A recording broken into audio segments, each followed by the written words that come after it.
Tay, gusto niyo po pagkain? Tatay, oh. Pagkain po.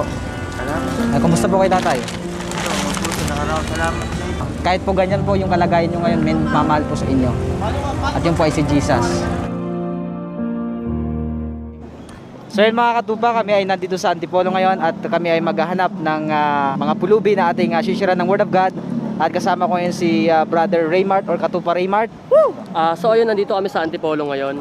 Nandito kami sa Antipolo simbahan. Yun, nakikita nyo naman dito yung gilid. Ay, yung sa may likod, yan nakikita namin yung Antipolo. So yan mga katupa, at samahan nyo kami na magbahagi sa mga pulubi na talaga siguro sa palagay nila ay wala na silang pag-asa. Kaya ngayon, hahatiran natin sila ng pag-asa. At syempre, magbibigay din tayo ng kahit kaunting pagkain para sa kanila. Hindi lang yung literal na bread na mabubusog sila, kundi yung bread of life na si Jesus. Okay? So, tayo gusto niyo po pagkain tayo? Pagkain gusto niyo po? Pagkain? Pagkain. Burger. Gusto niyo po? Burger? Na para sa inyo na ito lahat. At gusto ko lang din po sabihin sa inyo tay na may nagmamahal po sa inyo. At yun po ay si Lord. Mahal po kayo ni Jesus tay. Although mahirap talaga yung buhay natin. Yan, nangangalakal lang po kayo. Pero wag po kayo mawala ng pag-asa. Kasi lahat po tayo may pag-asa po tayo lagi. Kung sa tingin nyo po ay parang ang hirap ng buhay kasi parang walang nagmamahal sa atin, meron po. May Diyos po tayo na nagmamahal sa atin tay. At gusto ko po sabihin sa inyo na si Lord ay namatay para sa atin. Yun ang sobra-sobrang pagmamahal ni Jesus, di ba? Sabi nga po doon sa Bible na sapagkat gayon na lamang ang pag-ibig ng Diyos sa sanlibutan. Na binigay niya ang kanyang bugtong na anak na si Jesus, na kung sino man sumampalataya sa kanya ay hindi mapahamak, kundi magkaroon ng buhay na walang hanggan. Yung po ganun po kamahal tayo ni Lord lahat. Namatay po siya para sa atin. Namatay po siya sa krus. Kung maano po natin yung paghihirap ni Lord, talagang grabe po yung pagmamahal niya. At gusto po ni Lord na tanggapin natin siya sa ating buhay tay, habang tayo ay may hininga pa. Yan, pasalamat po tayo na humihinga pa tayo sa oras na to tay. Tayo ay buhay pa, diba? Kahit mahirap po yung buhay, pero may pag-asa pa rin. Si Lord po ay may pakialam po sa buhay ninyo. Hindi ko po kayo kilala personally, pero kilala po kayo ni Lord. Alam po ni Lord yung buhay po ninyo. Mahal na mahal po kayo ni Lord at gusto niyo po bang tanggapin si Jesus sa buhay niyo po? Yan, sundan niyo lang po yung prayer na to. Pray po tayo. Sa Panginoong Jesus, maraming salamat po sa inyong pag-ibig sa akin. Maraming salamat po dahil namatay kayo sa krus para sa aking mga kasalanan. Panginoon, patawad po sa aking mga kasalanan. Linisin niyo po ako ng inyong banal na dugo. Panginoon, tinatanggap ko po kayo bilang aking Panginoon at sariling tagapagligtas. Isulat niyo po ang aking pangalan sa aklat ng buhay. Maraming salamat po, Panginoon. Baguhin niyo po ang buhay ko. Salamat po. In Jesus' name, Amen. Amen. Ayan. Pag-pray ko po kayo, tatay, I pray, Panginoon, na mas makilala ka pa po nila sa kanilang buhay, Panginoon, O God. Patuloy kayo, Lord, na kumilos sa kanila, na maranasan po nila ang inyong pong pag-ibig, Panginoon, O God. Lord, may plano po kayo sa kanilang buhay, Panginoon, O God. Di po nagtatapos sa ganitong sitwasyon ng buhay po nila.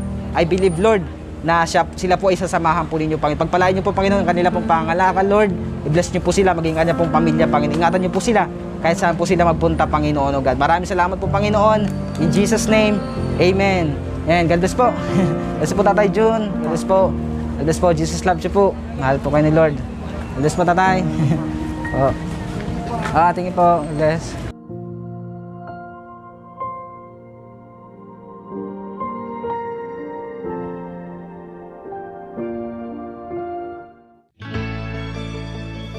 Naghanap pa kami sa lugar nito ng mga pulubi. At sa totoo lang, nahirapan kami talaga maghanap hanggang sa makita namin si tatay. Tay, gusto niyo po pagkain? Tatay, oh. Pagkain po. Salamat. Kumusta po kay tatay? Ito, mabuti na araw. Salamat sa iyo. Yan, Happy New Year po pala, tatay. Yan, gusto ko po kayo tayo na sharean ng Word of God tay. Na gusto ko po sabihin sa inyo na may nagmamahal po sa inyo. At yun po ay si Lord Jesus. Ilan niyo po si Jesus tay? Kahit po ganyan po yung kalagayan nyo ngayon, may nagmamahal po sa inyo. At yun po ay si Jesus. At si Lord po, namatay po siya sa krus tay para sa ating mga kasalanan lahat. At lahat tayo po ay pinatawad, Lord, sa ating mga kasalanan.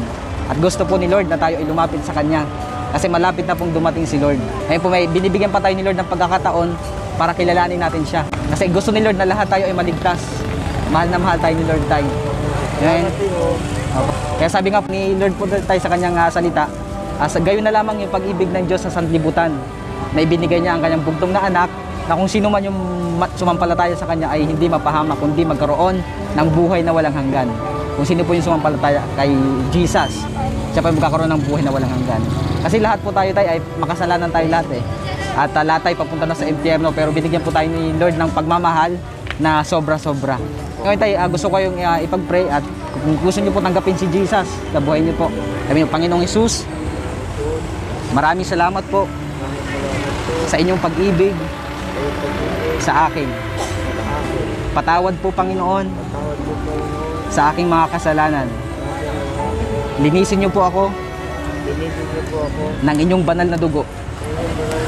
Panginoon, sa oras pong ito, tinatanggap ko po kayo bilang aking Panginoon at sariling tagapagligtas. Isulat niyo po, Panginoon, ang aking pangalan sa aklat ng buhay. Baguhin niyo po ang buhay ko, Panginoon. Maraming salamat po. In Jesus' name, Amen. Amen. Ayan, God bless, tatay. Pagpe-pray ko po kayo, tatay. Ano pong pangalan niyo po, tay? Julio. Ayan. Panginoon, salamat po sa buhay po ni Tatay Julio, Panginoon. O God, alam ko po, Lord, na hindi po aksidente, Panginoon, na siya po, Panginoon, ay nakasalumuha ko sa oras pong ito. I pray, Panginoon, na makilala ka pa po niya, Panginoon. Kilusin niyo po ang kanyang puso, na siya po, Panginoon, maramdaman po niya, maranasan niya ang inyong pong pagmamahal, Panginoon. Lord, mahal na mahal niya po si Tatay Julio, Panginoon. Kaya I pray, Lord, na kayo ay kumilos sa kanya pong buhay, Panginoon. God, yung pong protection, Panginoon, blessings, ay maranasan niya po, Panginoon, sa kanya pong pamilya, Panginoon. Huwag niyo po siya pababayaan, Panginoon. At yung protection, Lord God, in Jesus' name, Amen. God bless, tatay. God bless po. God bless po.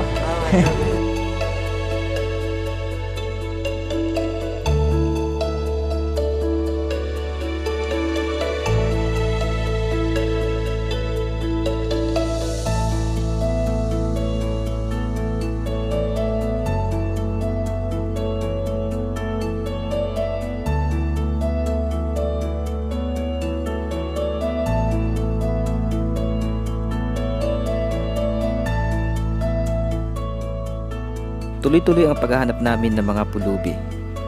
Sobrang nakapagod kasi nagpaikot-ikot na kami, pero tuloy lang. Nakita namin si Kuya.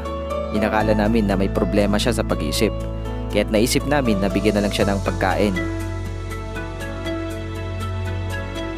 Pero habang siya ay kinakausap ni Brother Raymart, napag-alaman niyang nasa matino pala ang pag-iisip nito, kaya't aming naisip na siya ay balikan.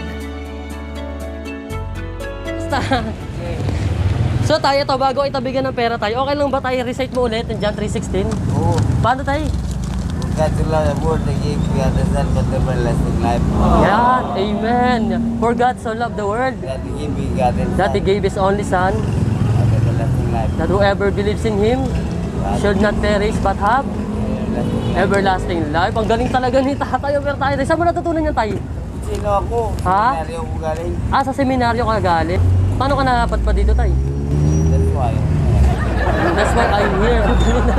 Ang nais ko lang sa buhay mo tayo, lagi ka mag-iingat tayo. Lagi mong iingatan ang sarili mo. Huwag niyo pababayaan ang sarili niyo tayo. Yung pagkain na binigay ko sa inyo tayo, kainin niyo tayo. Oo. Huwag kayo magpapagutom. Ito yung pera tayo, ingatan niyo yan tayo. Yeah. Yan, para sa inyo talaga yan tayo.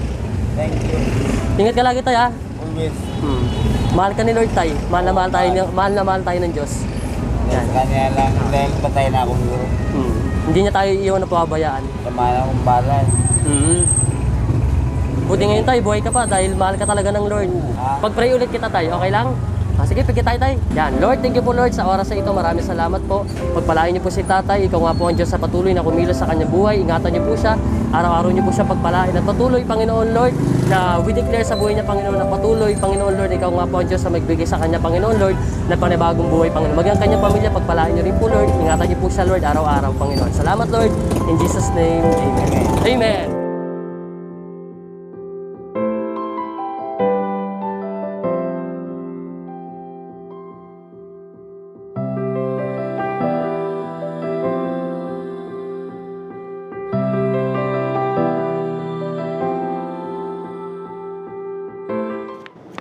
So yun mga katupa, tapos na tayo sa ating nagawang mission ngayon sa araw na to at talagang sobrang na-bless kami at personally yung naranasan ko talaga ay nakaka-bless yung mga pulubi na nilapitan natin kasi hindi nila nire-reject yung word of God. So yun ang kagandahan doon at naramdaman ko rin yung pagkilos ng pag-ibig ni Lord sa kanilang mga buhay at di ko alam kung anong naramdaman ni Katupa Raymart sa kanyang nilapitan kanina. O yun talaga nakaka-bless sobra. Isa ito sa mga magandang experience natin bilang mga anak ni Lord na makapag-share ng Word of God. Hindi na sa loob ng church, syempre.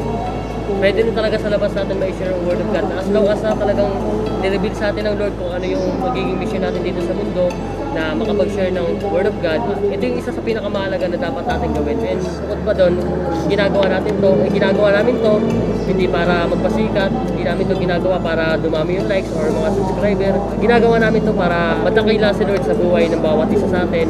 Tama si Katupa Raymart na hindi namin ginagawa to para lang sa kasikatan or sa exposure. Although may camera tayo pero gusto lang namin kasi na i-share sa inyo yung hindi lang yung mga nilalapitan namin kundi sa inyo din na nanonood yung pag-ibig ni Lord kasi sobra-sobra yung pagmamahal ng Panginoon at nararapat lang na i-extend natin yung pag-ibig ni Lord. So yun mga katupa, hanggang dito na lang yung video na to at maraming salamat sa inyong panonood. Jesus loves you and all the glory belongs to God.